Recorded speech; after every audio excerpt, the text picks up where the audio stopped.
శాశ్వతమైన ప్రేమతో నిన్ను ప్రేమించుచున్నాను గనుక విడువక నీ ఎడల కృప చూపుచున్నాను. ఇర్మియా 31:3. మనము ఏమై ఉన్నామో అది దేవుని కృప. మనలను బట్టి మనము అతిశయించ కారణము లేదని గుర్తించాలి. కృప అనేది దేవుని ప్రేమ యొక్క ఒక రూపము.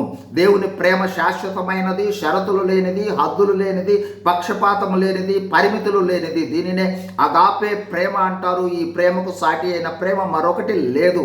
ఇదే దేవుని ప్రేమ. ఈ ప్రేమ ఎరోస్ అనే భార్యాభర్తల మధ్య ప్రేమ కన్నా, ఫిలియా అనే స్నేహితుల మధ్య ప్రేమ కన్నా, స్టోర్జ్ అనే కుటుంబ సభ్యుల మధ్య ప్రేమ కన్నా, ఫిలాటియా అనే తనను తాను ప్రేమించుకున్నట్టు కన్నా కూడా ఈ లోకంలోని ఏ విధమైన ప్రేమ కన్నా గొప్పది దైవ ప్రేమ. అదే అగాపే ప్రేమ లేదా త్యాగ సహితమైన ప్రేమ. దేవుడు నిన్ను ప్రేమిస్తూ ఉన్నాడు. నీకు సహాయం చేయాలని ఆశిస్తూ నీ వైపు చేతులు చాపి ప్రేమతో పిలుస్తూ ఉన్నాడు. నీకు సహాయం చేయువాడను నేనే. నేను సర్వ సృష్టికర్తను, నాకు అసాధ్యమైనది లేదు అంటూ పిలుస్తూ ఉన్నాడు.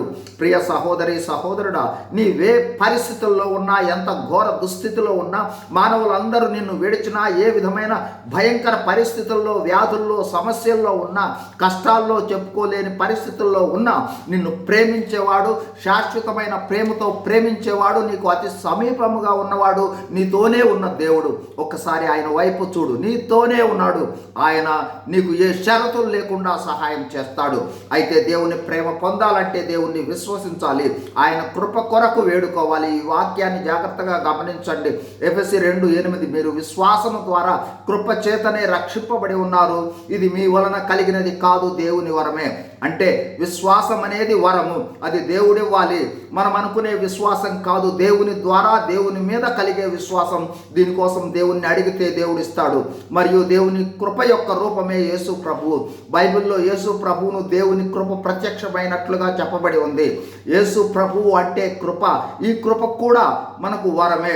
కృప దీనులకు మాత్రమే లభ్యమయ్యే వరము. కావున దేవుని కృపారూపమైన యేసు ప్రభువును, ఆయన మరణ, భూస్థాపన, పునరుద్ధానాలను దీనత్వం కలిగి విశ్వసిస్తూ ప్రార్థిస్తే దేవుడు నిన్ను ప్రతి పరిస్థితులలో రక్షించగల సమర్థుడు, శక్తిశాలి. అంతకన్నా పాప పశ్చాత్తాపంతో యేసు ప్రభువును విశ్వసించి ప్రార్థిస్తే దేవుడు మనలను తన బిడ్డలుగా చేసుకొని పరలోకం దయచేసి నరకం నుండి తప్పించి మన ప్రతి పరిస్థితిలో నుండి మనల్ని రక్షించి భద్రపరుస్తాడు. యేసు ప్రభువును విశ్వసించండి.